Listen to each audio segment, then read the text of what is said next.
welcome to the 5th episode of the Swan Suite Podcast, where we discuss important topics with women in the arts. My name is Lee Chamberlin, and I am a junior acting major, playwriting minor from Southwest Philadelphia. Also sitting with us here in the suite, we have my sister from the Talented 10 line of 2021. If you can give us your Howard intro and legacy name, por favor. Yes.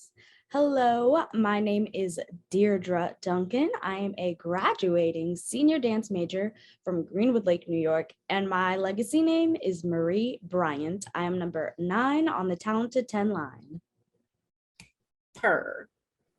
Okay. So this season, our theme is the 6 principles, which are creativity, sexuality, sisterhood, womanhood, unity, and discipline. And today we will be discussing the ins and outs of stepping into your womanhood. So, when was the moment, if you can remember what that moment was, where you just stopped and realized, I am a woman? ?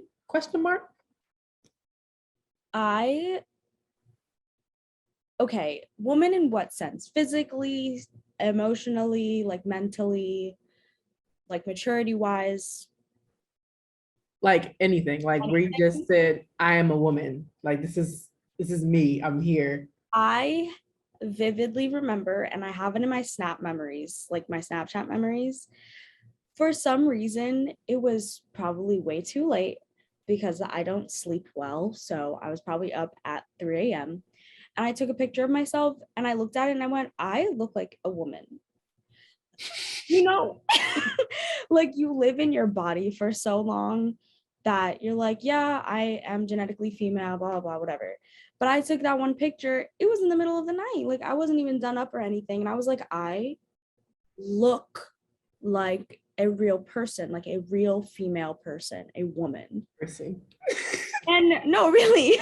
Was it the essence of the picture where like, was it the energy that came off it? Or I really could not tell you what it was, but something about that picture made it click in my mind like, wow, I am a woman. Like it really affirmed me in my womanhood, in my gender expression, in my sexuality, all of that. I was like, yeah, this is how I feel comfortable as me. It was really weird. No, I mean, when I was younger, okay, so I didn't realize that didn't feel like I was a woman or looked like a woman until I came to college. And I was just like living on my own. And I started to develop my own style, my own thoughts and things like that. That's when it kind of came in. And I was just in the mirror one day and I was like, oh, I don't look like a twig. I got some body now. Go ahead, Jazmyn. So it was like the moment right there. And I was like, oh, yes, I'm here. It is just, I don't know. It's really a celebratory moment. Yes. You do feel that way. Yeah. It's like I said, it's very affirming. Like, wow, this is me. Yes. Yeah. Yeah. Oh, Jada is in the waiting room. I'm gonna let her in. Surprise guest. Surprise guest. She connected to audio. Connecting to audio.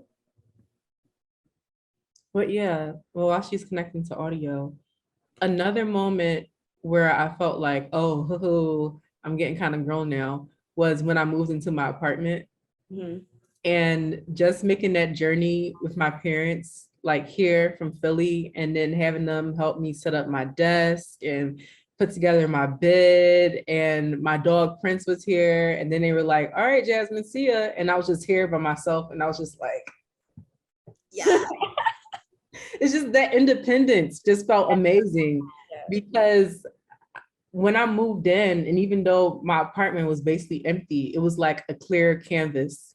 And I had full creative control of what I wanted it to look like. And it's just the fact that it was just me, no roommate, just me, my dog, and my thoughts. I was just like, wow, this is amazing. And I just want to stay like this for as long as possible, because like, I don't know, I just felt really confident in myself, just being able to do whatever I wanted, and just knowing that I had the power to do what I wanted whenever I wanted, without really having to answer to anybody except for myself at the end of the day.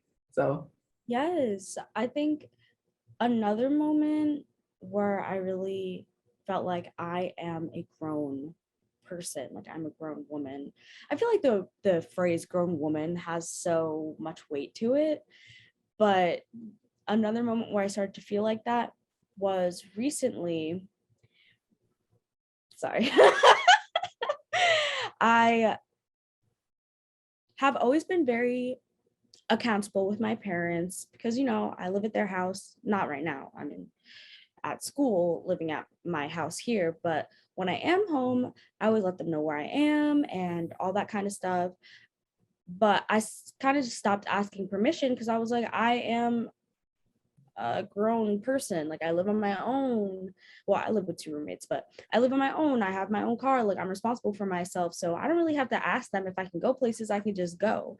I'm still going to tell them where I'm going for accountability, for safety and all that kind of stuff. But I don't have to be like, Mom, is it okay if I sleep over at Julia's house? Like I don't have to do that anymore. I'm just gonna be like, hey, like I'm staying at so-and-so's house for the night, just so you know, you can lock up the storm door and everything, like whatever you got to do. But I'm not coming home tonight, and that's that. And because we have built that trust from me being honest with them throughout my adolescence and going into college, they're fine. They know that I'm probably at that place. And if I'm not, then I'll end up home somehow. So it's fine. Yeah. Hi, Jada. Hey. we're talking about the moment when we first realized that we were a woman. Like, if you had a moment where you just like, oh, wow, I am a lady. Hi. I think I realized my womanhood in relationship to understanding my mom as a woman, not just my mom. Yeah. And then it made sense to me. I said, oh, just like she's not just mommy, she's Laura. I'm not just a daughter, I'm Monique.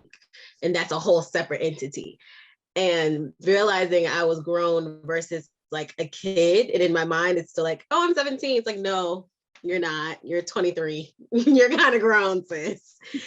And that was really cool to have that, to know that I had that autonomy over myself.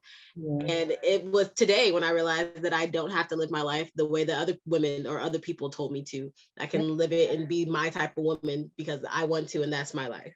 Yeah. I was literally just talking about that. I said, I first realized I was a woman when I moved into my studio apartment by myself and just being able to decide things for myself. Powerful moment. Very powerful moment in my life. God, moving to be by yourself. And I don't have that experience because again, I live with roommates, but to have my own space and not have it like it's my house. This is my home. I grew up in my home, but this is my house. Right. And I remember in quarantine when me and my sisters were like, this is our home, but this is our house. Like this isn't ours to make rules in anymore. It never was, but now we have somewhere that it is, which is nice. Okay. So what do you enjoy the most about being an artist and a woman at the same time? What does that do for you? How do you feel? Deirdre?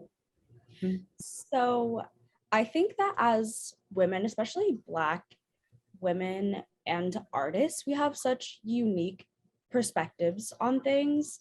For me personally, as primarily a dancer, I have a unique experience being a Black dancer growing up in a predominantly white area where I was kind of a big fish in a small pond, but at the same time, I still went through things because I was Black and I am Black. And I was Black back in the day. And now we're choosing the past. Okay. Don't pay attention to what I look like right now. You know, us light skinned folk, we just change with the seasons, with the leaves, baby. But so yeah, like I'm Black and I'm thick, which is not the normal body type for a dancer, but I believe that a dancer's body is a body that dances because that's what it is. So that was a unique experience for me as an artist, and then I can create art as an adult about those experiences that I had. And as a woman, we have other experiences that men don't go through, like bearing children and all that comes with motherhood.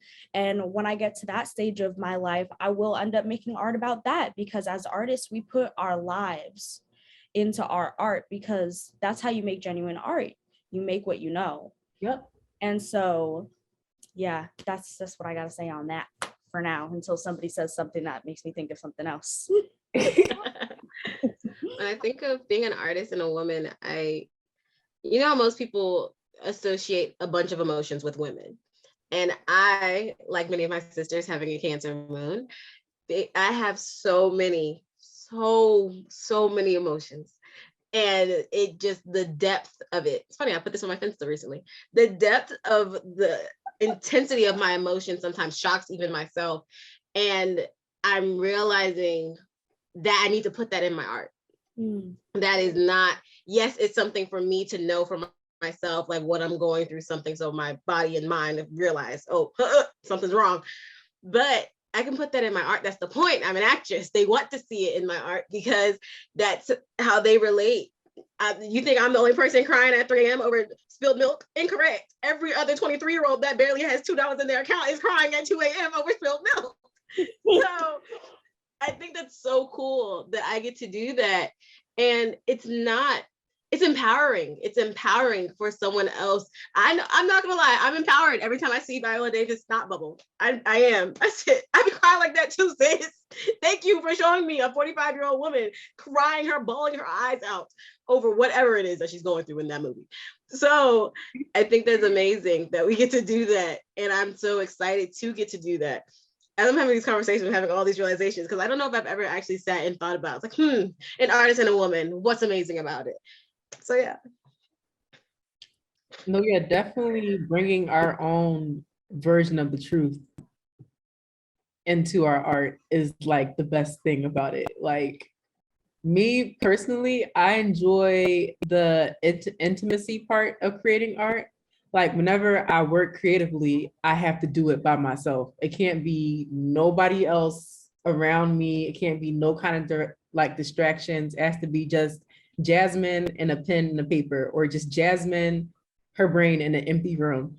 So like, because I have such deep thoughts and inner reflections that I'm trying to channel into what I'm working on. So like whenever there's like any outside stuff going on, it like makes it like 10 times more harder. And like Monique was saying, the ability to channel all those beautiful emotions into the work and using that to inspire other people is also very awesome.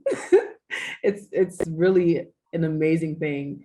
And I just enjoy the ability to be myself and to put my own personality and my experiences of womanhood into my work and just owning it and living in it and being happy about it. You know what's crazy, as you were talking, it reminded me of, there was an audition I was trying to do, self-tape. And it, for a long time, it felt like every self-tape I had to do felt like a therapy session with myself, because I had to bring my own experience. And so to bring my own experience, I had to sit down and really peel back that layer of self and ask, okay, so how am I connecting with this? And that brought on more emotions and more tears. And now I'm like, why am I crying about these 3 lines that I have to say? What's going on? And I love that we are able to have those honest reflection moments and put that in our art. And that's a skill. That is a beautiful, beautiful skill to have. That also reminded me of how, what both of you just said, of the fact that as Black women, we're always supposed to be the strong ones. And in our art, it allows us to just be vulnerable, to just be ourselves. And creating art is so cathartic. For me, throughout quarantine, I discovered that just dancing, just moving, improving is like therapy for my soul. Like I can just put on whatever music I'm feeling that day and I can go as hard or as flowy, like whatever comes out that day. And I could do that for 2 hours. I could do it for 15 minutes. And if that's all I needed, I can sit and I could be like, okay, I got it out. And now I can have clear thoughts. I can choreograph after that if I wanted to do that. It's so cathartic. It's like therapy, like Mo said. Did your light turn off? Our light, my mom got these new smart plugs. Mom, are you playing with the light? I'm sorry. You can control it from her phone. It took me 20 minutes to even learn how to turn it on earlier today. Oh God. I'm dead. Gail has those in her house. Yeah. Oh goodness. Anyway. Moving on. Oh yeah, anyway. Okay. So this is a hard question. What is one of the hardest moments that you've experienced in your journey to womanhood?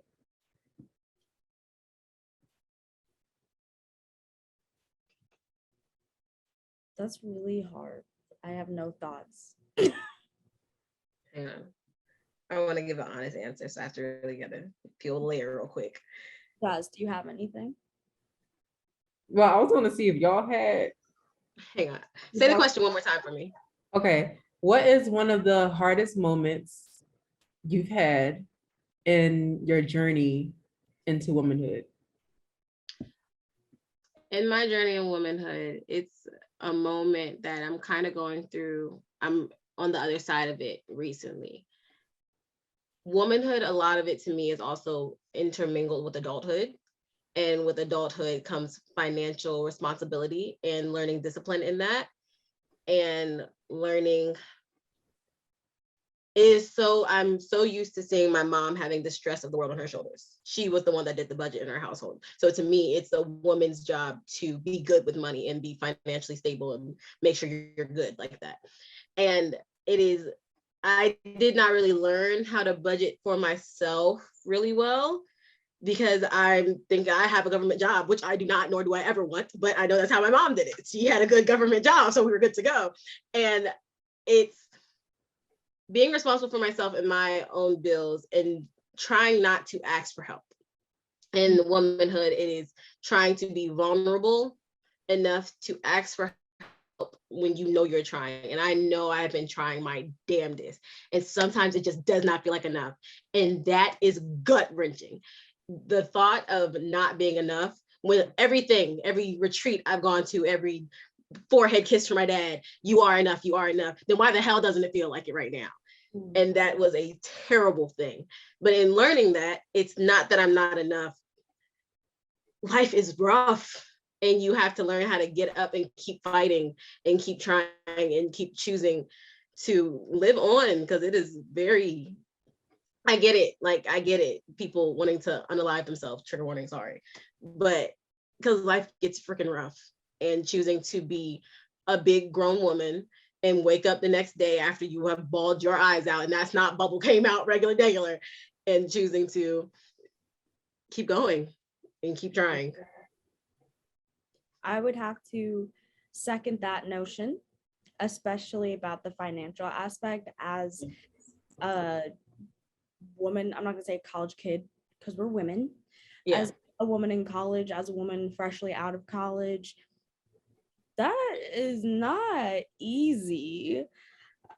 I personally never grew up worrying about money, which I am so thankful for, because even if we were struggling a little bit, my parents would never show it, not ever. So I never really knew our financial situation. I just knew that I could go to dance class and we had gas in the car and it was fine. And that's all I really cared about. I could have my dance costumes, I could go to school, I could do the musicals, I could do my art, and it was fine. People enabled me to do that, which I'm so thankful for. that also led me down the path of not thinking about money when I became independent and not really thinking about what I'm spending it on and all of that kind of stuff. And I've only recently gotten hip to like using a budgeting app because I'm the kind of person that needs something like that because I really don't think about it unless I see it in front of me. And I mean, my mom likes to say that I spend like my dad, but I think I spend like her because whenever we go shopping, she'd say, "You want to go spend some money I haven't made yet?" So that's the way I think. It's going to come somehow. It'll be in the bank eventually. I'm not going into debt to go shopping, but sometimes a little retail therapy is needed for this girl. So that's how I think. And I'm trying to step out of that mindset, at least for this point in my life where I am in my womanhood, because I can't spend money I haven't made because I have to save up to get an apartment in New York in a couple months with my best friend or wherever I'm going to end up to be. So that's a hard part. Also, a little earlier in my journey to womanhood, I think heartbreak and learning how to move on from that as a woman is so hard to go through. And it's a lesson that you really learn from whatever female figure you might have in your life, whether it's your mom, an aunt, your grandma, whoever you have. When I went through my first major heartbreak, my mom, I tried to like be okay with it, which did not work. And my mom, I asked her if I could stay home the next day. I was a senior in high school. And she was like, "No," and put on a cute outfit. I was like, "No, I'm going to put on sweatpants and a sweatshirt." She was like, "No, dress better than how you feel." Exactly. And I was like, "No." And I didn't. So I felt terrible the whole day. And then I was really going through it for a couple weeks too. Like, I really did not know how to process this whole thing. But the gems that my mom gave me throughout that time, I carry with me through any relationship that I have. Yeah. And yeah, I just think it's a very poignant moment in your journey to womanhood when you experience something like that, whether it be a loss of a relationship, a loss of a person. You really figure out how you grieve a relationship, how you grieve a person, and how you move on from that, because you can't dwell in that forever. The little things that make you feel better. And this goes into discipline a little bit because all of our principles are intertwined, duh. But, and how you take care of yourself, and how you're going to set that up for yourself so that you don't even have to think about it when you're feeling low. It's an automatic. So yeah, that's my piece. Everything, yes and to everything. Like, adulting is hard. People don't understand. And you know, I'm also the kind of person to be like, I should have everything in order. Like, all my ducks should be in order. Like, I should have like such and such amount of money in my savings account. Like, everything should be getting paid at the right time. I shouldn't be spending money on stupid stuff. But then it's also, I have to remember that I am young and I am dumb. So I will make stupid mistakes, and that is okay, and it is normal. But it's hard to persuade yourself into that thought, to convince yourself that it's okay. Yes. It's to convince yourself that it's okay and to not beat yourself up about it. Like, you know, and also with the whole heartbreak thing, that is also very, very, very real. And it can really get to you if you don't pull yourself out and do the stuff that you need to do to make sure that you're okay. Like, definitely to the getting dressed 10 times better than how you feel. That's what I do. Mm-hmm. I started doing it this semester, and it's definitely upgraded my attitude, upgraded how I walk into spaces, it upgraded how I speak to people, how I assert myself, how I push myself forward. It's really the little things, like, honestly. Yeah, definitely one of the hardest moments in my journey into womanhood was just discovering that I didn't trust myself. And that is a scary feeling to have to be like, oh, I don't trust my judgment. I don't trust my thoughts. Like I don't think that I make good choices, and I experienced something that made me realize that I not only that I didn't trust myself, but that the level of respect that I thought I had for myself wasn't as high as I really thought it was. And so because I didn't feel 100% grounded and in love with myself, like very confident in myself, I was also giving people the chance to take advantage of me. And I had to experience that hurt and I had to experience that pain in order to realize what it is that Jazmyn really needed. I wish it didn't have to come to that, but what I did take away from it was to pour more into myself, and also it taught me that I'm stronger than I really think I am. And I can handle a lot more than I really thought I could. And what's also beautiful about these hard, heavy experiences of womanhood is being able to get out of it, like being able to see the other side of the tunnel. Like that's really the most beautiful part about it. So yeah, I guess the biggest thing I learned from those experiences was to really just never let anybody else dim my light so that theirs can shine brighter, because people will do that also. So that was a lot, but yeah. Every star in the sky has its own light. yes. Yep. Okay. So we talked about the hard parts of womanhood. What was one of the most empowering moments in your journey to womanhood?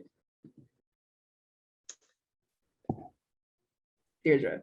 Mo, you want to go first? I've been going first this whole time. Oh, sure, I will.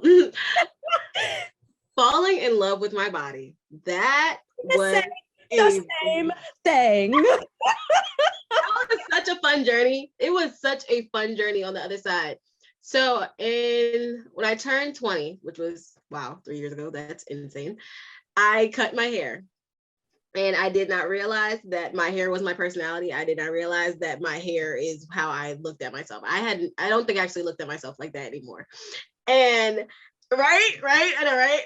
And so I cut my hair and I had to look at myself. And the same year, I gained a lot of weight from being in relationship happy. I was just sitting, fucking eating. I was not doing nothing with my life.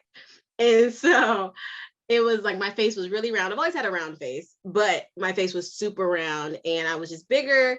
And me being shorter, me being bigger, it looks different than what I expected to look like on other people. So then I was looking at myself. I was like, who's that? Is that me? I don't like her. And that feels shitty. That feels terrible to be like, I don't like myself, my vessel, the one that I get to live on this earth. And I don't have money for plastic surgery. So girl, it is what it is. And so then it was a journey of self-love and acknowledging and addressing the fact that my self-talk was not the most positive and it wasn't very loving.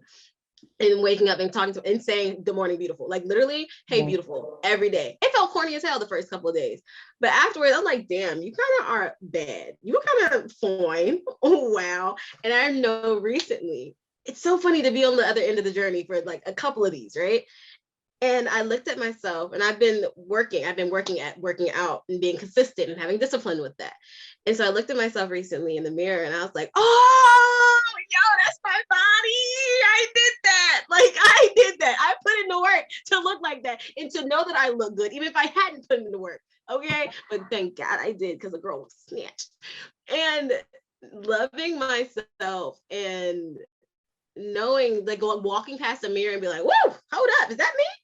Because I remember the first couple times I looked at myself and my skin, Lord, my skin getting so much better because the acne was whooping my tail. And I just don't think I was fighting back that hard. And so to fight back and to be very proud of my progress in myself physically and to love myself physically is just so spectacular. And one of the best things is a silhouette. I don't know. I love a good silhouette. And honey, this silhouette is hitting now. I'm like, oh, y'all can't tell me nothing. Quite literally, you cannot tell me anything because my silhouette looks good and I feel amazing. Perfect. Yeah, honestly, very similar journeys, Monique. I don't know. It's a 9 and 10 thing. I don't know. But I always struggle with my body. Like I said, growing up where I grew up dancing, you're always very aware of your body as a dancer, as a performer in general. But especially in dance, you're always wearing a leotard, a unitard, whatever you're wearing, but it's attached to your body and you can see everything all the time. And especially as a middle schooler, early high school, adolescent, whatever you want to call it, a tween, when we were tweens, Instagram came up. So you had not only the skinny white girls in your dance class, but you had the skinny white girls or even skinny black girls on Instagram.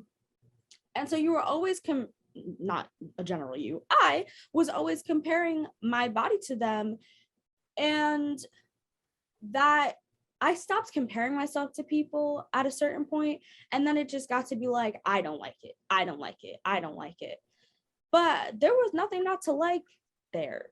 And then I got to college and I gained my freshman 15, didn't even realize until probably about my spring break, and I stepped on a scale, which I never do.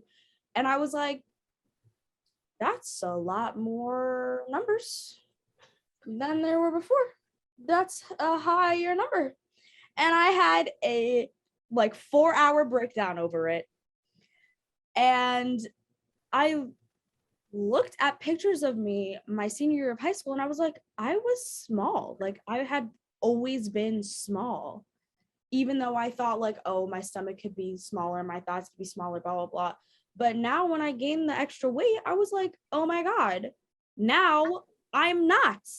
Even though I've never been like huge, 15 pounds on my body mainly goes to my thighs and then a little bit to my stomach. So I don't hold weight badly, and to my face. So I don't hold weight badly, but I could tell, and I didn't like it. And it took me a long time to lose that weight. Actually, going through our process helped me lose that weight. And then I went to camp, and so I was outside all the time. I was eating 3 square meals a day. Like, I was doing all the stuff that you need to do to lose weight anyway. And for me, it's a very mental thing. So like, I can't step on a scale. I refuse to do that if I'm trying to lose weight. So after our process, my mom, who was not at home for 2.5-ish months, she came home and she looked at me and she said, you lose some weight. And I said, I don't know, did I? Because I really don't know what my body looks like. Like, it really doesn't register until I see it in pictures. So I was looking and I was like, I guess. And then when I got back from camp, I was like, oh, I did. And even now, I start to feel more confident in my body every day. And I'm like, damn. Yeah. Yes, pipe yourself up. I had a teacher, not a male teacher, a female teacher, a dance professor, and I was wearing sweats and a little cinched, cropped sweatshirt today. And she was like, okay, Deirdre with the snatched waist. I was like, yeah, you know. That be me. That's me. And I just, that's my favorite part. I love clothes too. So I love experimenting with shape of clothes and all of that kind of stuff, blah, blah, blah. But I love clothes. And I think I wouldn't like clothes as much if I didn't like my body, because then you don't like how the clothes look on your body. So my passion for fashion has always been there, but I really started getting into it and like doing Pinterest boards and all of that when I was like, I like how I look. Now I'm going to wear whatever I want to wear. Yep. Yeah. Wow. That's super real. So, okay. So what I do, because I also have like some problems with like self-image and things like that. So basically what I did, amongst other things, I wrote down like little messages on index cards and just posted them all around my apartment and like places wherever there's a mirror or like places that I frequent anyway. So like my full body mirror, be like, okay, you look good today. You're going to inspire somebody today. Like you look amazing. Don't trip. All those other kind of stuff. And then in my bathroom, I have like manifestations, like you're going to be a professional actress. You're going to be a poet. You're going to be a playwright. Don't trip. It's going to be okay. You look fabulous. You look sexy. You are amazing. Like you look great. Like don't trip. You know, like don't be picky towards yourself. But I mean, it's easy to go there especially because like, as you said, as artists, we be comparing ourselves sometimes. And, you know, sometimes we just don't even need to go there. Yeah. Just don't. I also have a little bit more, but I don't know. I have a different answer as well. So I think one of the best parts was when I realized how much power I hold as a woman. We are not like anybody to be messed with. Women No. are so powerful and they will get whatever they want to get somehow. Yes. And when I realized that I could use my female powers of persuasion for things, or my will, my manifestation powers to get stuff, stuff started happening. Okay. Yeah. And it happened. Yeah. Okay. I like to say, because I manifested my boyfriend. I have been manifesting him since my freshman year of college. And then at the beginning, a couple months before our relationship started, I wrote something down. I did it in a new moon ritual. New moons are good for manifestations. And then like 2 months later, relationship. Her. And then a couple weeks in, I was like, oh my God, this is the person that I have been waiting for years. And here he is. And I love him. And I'm going to keep him. Period. I love that. I love it. I love it. Love. No, yeah, we love love. We love love of all kinds in all its ways, shapes, and forms. Oh, yes. Okay. So if nobody else has any more questions, comments, or concerns, we're going to end this podcast with 3 manifestations. Oh, God. It takes me so long to think of lists. Please. Just 3 things off the top of your head that you want to manifest. Generally. Okay.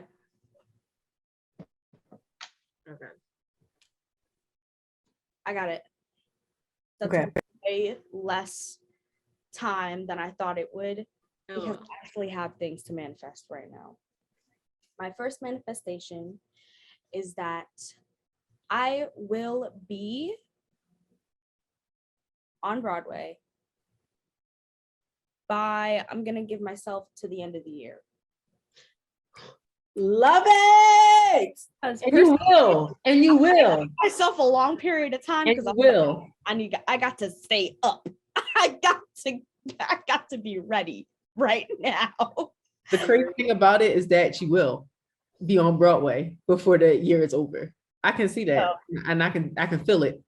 Because I can't be like within a year. because that's March of 2023, and that's a little too long for me. So that's my first manifestation. My second manifestation is that I will have an apartment in New York, whether it's with my best friend, my boyfriend, by myself, whoever, not whoever. Don't give me whoever, please. Be specific. With my best friend, with my boyfriend, or with myself. And my third manifestation is that I will not have to worry about where my money is coming from. Yes. That's the general manifestation. I shaded that. I love it. Those are perfect. Ooh, Jada, what you thinking about? Okay, right. Okay. I'm sorry. I'm so excited to see you on Broadway. I'm gonna act the ass. Oh, I'm gonna act. No, really. Oh my God. I'm so sorry. I apologize in advance because I'm gonna act just dumb. You know, Okay. who are they? Who are they? Shoes. I gotta step into Marie Bryan's shoes for real. I'm about to give the meanest vida Broadway's ever heard, bro. The meanest. Yeah. Did you see her leg go up? They gonna kick Will you. there be a fuchsia slipper on stage by the end of the night? I don't know. I don't know. Just throw a boa. Okay. Feathers flying in the sky. Where did that boa come from? Why are there boas? All 9 of y'all bring boas and throw. Absolutely. Absolutely. Okay. Manifestations. Okay. Manifestations. I am living in California, in Los Angeles, California, in a loft by myself. I am financially stable. That is all one. Yeah. I am casted in, there's two different things. I'm trying to think, which one do I want to say? The ooh la la. I am casted in a movie that changes a generation. Ooh la la. Yes, I'm a band dancer. It's a movie. I'm a band dancer, or dancing of some sort, but I'm pretty sure it's band dancing. And I mean, I have to go through months of training and making sure my back bend is ridiculous. And what back? That's okay, right. that's the vibe that it's giving. Because I just know I'm a dancer. I know I'm a dancer at heart, and I never did it when I was a kid. And I'm just like, fine, I'll do it on film then. Now everyone will see it forever. Yes. Right. So that's 2. And 3. I connect to my higher self. Ever since you have said you connect to your higher self, I'm like, I just know she's amazing. I know I'm going to be obsessed with her, and I know we're going to love each other. I just need to meet her. Yes. Yeah. So before I move to California, I'm going to meet my higher self. Yeah. I could do, when we link, guided meditation. Absolutely. This is gonna be great. I want to be there also. Yes. Absolutely. Okay. 3 manifestations. Let's go. 3 manifestations. Okay. So 1, I want all the projects that I am involved in this month to go not just well, but for them to go phenomenally.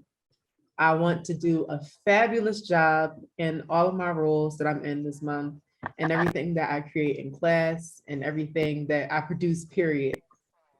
I just want to shine. That's it. That's my goal for this month. You know, I want the world, or at least the Howard community, to see who Jazmyn Janae is. So I would like to unlock her. Number 2, I would like to finish the semester, because college is hard. You never know what happens. Yeah. So I would like to complete my semester at Howard. And lastly, this summer, I want to get paid for my art. Like, I want to get paid for being an actress, and I want to get paid well enough to be able to support myself and pay for rent. So if that means I'm taking an acting job, and then I'm also teaching kids at a summer camp, it can be that. But it just, as long as it's related to acting and not just, minimum wage job, sweet green, something like that, because that's not going to fulfill me. I mean, I'm not talking down nobody does, but I just know that's not going to make me happy. So those are my manifestations. Love Yay. Documented. It's out on the interwebs. forever. Ah. We make them private in like 10 years. Oh yes. And we'll be like, oh yes, we did say that. Ah, ha, ha. Clinks, clinks, champagne glasses. Clink, clink, clink, clink. Talk about it on the show. Yes, yes. Okay. Well, thank you guys so much for coming to the Swan Suite Podcast. And to all of our listeners, thank you for stopping by. Thank you for taking a listen. And we will see you next time. I had to learn what happened to me in order to learn forgiveness, in order to learn, like I had to be taught shame in order to realize that I was supposed to be ashamed of what happened to me. And then, you know, what also, and because, like I said, God is awesome. My ancestors, I believe strongly in my ancestors and my connection to my ancestors, and spirit. And so, when I was a little girl, like I used to hear my ancestors